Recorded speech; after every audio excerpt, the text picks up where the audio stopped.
Mark Beats, Mark Beats, Mark Beats, Mark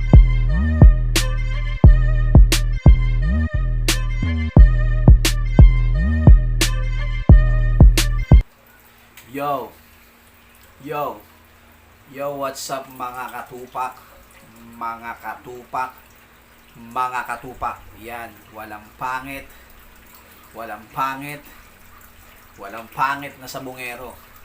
Walang pangit na sabungero lalo na kapag katupak ka. Yan, ayan, ayan. Yon, walang pangit na sabungero lalo na kapag katupak ka. At kayo naman mga babae dyan, ang swerte nyo. Kaming mga katupak na lang, kami na lang ang nag-iisang tunay. Tapat. Wagas po ang aming pag-ibig. King Pak po yan. King Pak, yun. Mga katupak, maraming salamat. Okay, simulan natin sa pasasalamat sa mga nag-share ng video ko, nagla-like, nagko-comment, at syempre nag-subscribe. Thank you sa inyong lahat. Sa walang sawang nanonood, sa nagme-message sa akin, nagko-comment sa YouTube channel ko, yung mga nagme-message sa Facebook. Thank you, thank you, thank you. Suportahan natin yung mother account ko, King Pak Official. Yan yung mother account natin. Ito si Junior, mga katupak channel. Ayan, mga katupak. Huwag na natin patagalin pa. Let's go! Yun! Ito, maraming nagme-message nito. Maraming nagtatanong, katupak, ano bang gagawin ko? Naputol yung tuka ng manok. Ayan, lagot ka. Putol ang tuka ng manok. Yan, ano ba yung dahilan? Bakit ba naputol? Tutubo pa ba? At ano ang dapat gawin? Ako po, ang gandang usapan yan, mga katupak. Yon. So, syempre, subscribe. Subscribe muna mga katupak. Tapos, pakishare ng video natin. Yan. Okay. Ano ba yung dahilan bakit napuputol yung tuka? Una, kadalasan, binitaw mo. Okay? Ba't naman naputol yung tuka? Katupak, binitaw lang. Okay? Simento binitawan. Tumuka yung manok mo. Pag tuka, walang tinamaan, dun sa simento tumama. Putol yung tuka. Dudugo yan, mga katupak. Okay? Dudugo yan. Paano ko nalaman? Mga 3 beses ko nang na-experience yan. Nung bago pa ako nagmamanok. Okay? So, normal yan sa mga bago, no? Dugo. Yan, binitaw, tumuka, tapos semento pinagbitawan, hindi tumama dun sa pagtuka, tapos dun sa semento, putol ang tuka niyan, mga katupak, malakas yan. Pangalawa, napalo. Yan, nagbitaw kami niyan, nagulat ako, ang daming dugo, sabi ko, ano nangyari? Akala ko namata or ano, tinamaan ng tahid yung tuka rito, talagang nakaganon, umangat yung tuka niya, putol, dumudugo, ang dami, yun. Yan, dahilan, no? Pwede rin namang pinapakain mo sa matigas, sa semento, tapos ganon ng ganon, nagkalamat na, katagalan, naputol. Okay yan, mga katupak. May solusyon pa ba? Gagaling pa ba? Meron pa yan, mga katupak. Dapat ba natin gamutin? Hindi na. Okay? Eto, tip ko sa inyo to, mga katupak. Pag naputol ang tuka ng manok mo, it's either taas or baba. Hindi yan makakakain. Okay? Bakit? Ayan, may magtatanong dyan, naputol ang tuka, di na makakakain. Eto, papakita ko sa inyo mabuti, mga katupak, panoorin nyo. Eto yung tuka ng manok. Okay? Yung baba, medyo maiksi ng konti yan. Yung taas, medyo mahaba-haba. Tutuka yan kasi iipit yan ng ganon. Kung putol tong taas, nandito, nakaganyan, paano niya tutukain yung pagkain? Ayan, sabi ko, hala, ganon ng ganon, ganon ng ganon. Wala namang nakakain yung manok ko. Ayun, 4 na araw na, ayun, napakapayat na. Sinusubo-subuan ko kasi bago pa lang ako nun. Tiyaga ako magsubo. Nakita ko nung matanda. Sabi sa akin, ba't sinusubuan mo yan? Sabi ko, hindi makakain eh. Bakit? Naputol yung tuka. Ay, eto mga katupak, yung ilalim. Eto yan, kunyari, sobrang iksi na nung taas niya, ganyan. Eto yung tuka, ayan, no? Eto yung tuka. So, hindi niya makakain yung patuka, no? Kasi maiksi to. Ang gawin mo ito, gupitan ng konti. Okay, gupitan ng konting ilalim, nail cutter ang gamitin. Na pumantay yan para maging ganyan at makatuka uli yung manok mo.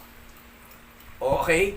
Napakasimple. Ngayon yun lang narinig yan, mga katupak. Pero yan, based on my experience, ganyan po yung ginawa namin. Okay, sinubusubuan ko muna ng ilang araw, 4 na araw kasi hindi talaga makakain.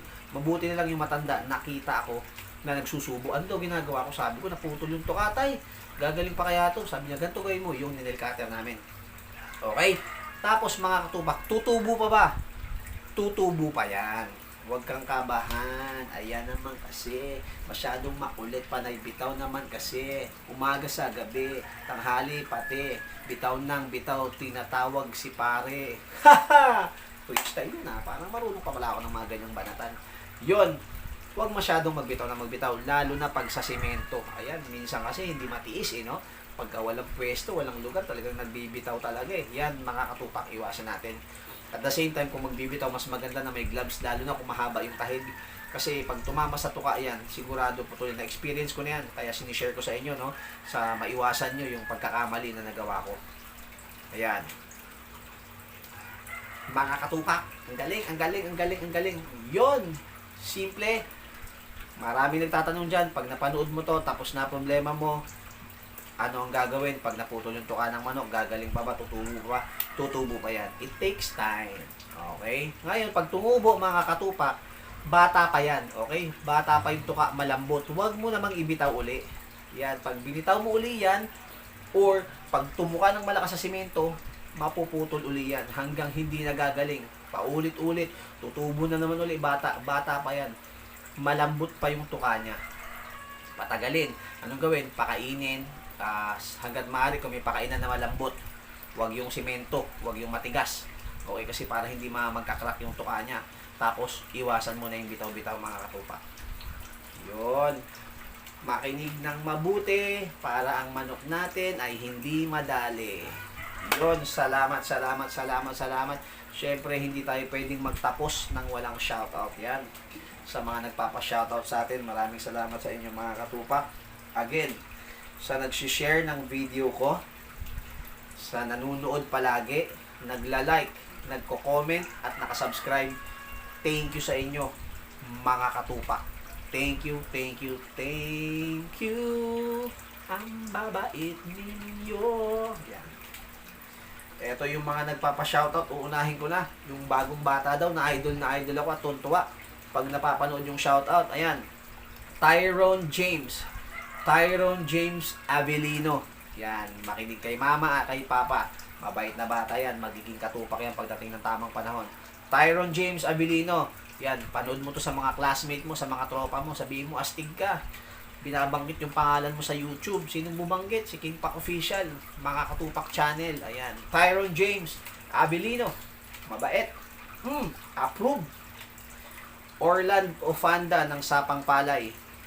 Francisco Valenzuela, Malyari Brothers, Giancarlo Pacheco, Mark Mampan, Ricky Romero ng Quezon City, Jesse Mendoza from Kapilayan, Birawen, Leyte, Ivan J. Mutilla, Janelle Pardola, Jake Baldon, Kim Del Rosario, mga katutyo, Iliga, Mindanao, Lendon Hortaleza, solid katupak. Oliver Arellano, taga Baras, nag-share din ng video ko yan. Thank you sa'yo, Oliver. Shoutout sa'yo. Mike Adrian de la Cruz, Gio Miranda, Yana Nicole Chua, J. Cristobal, Noriel Toriaga de Leon II. Ayan.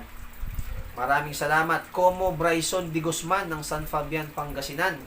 Nida Ortega ng Dumaguete. Leson Flores, Tagle. Mark Louis Tatoy, Barotac Viejo, Nonoy Kim Balonsit, Honorio Redrino, Vino ng Bulacan, Cyrus Badiang, Carlos Sismoro ng Bohol, Edwin Amats Faustino, Dane Regalado, Alvin Alamil, Waray-Waray, Tarantoda TV, Jairus Ortega, John Mark Oracoy, Jason Vizcaida. Ayan, dami, solid na mga katupak. Thank you. Solid mga katupak. Maraming salamat. Abangan nyo pa yung mga pasabog natin, no? Mas lulupitan ko pa, mas gagalingan ko pa.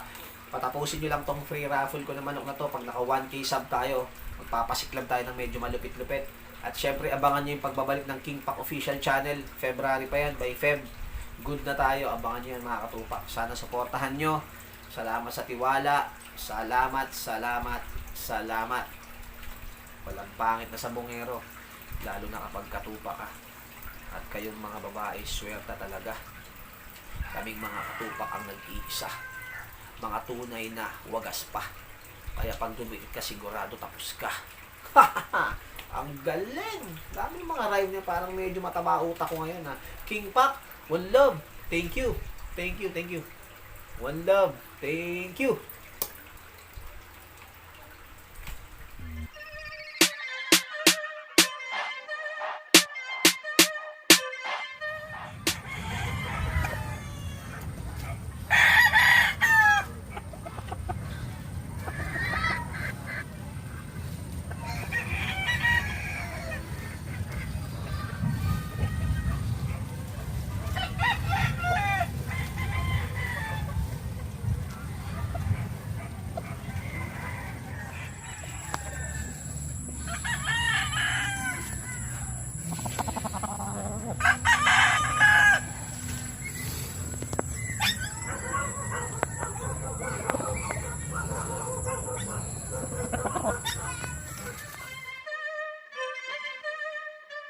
Mark Beats, Mark Beats, Mark Beats.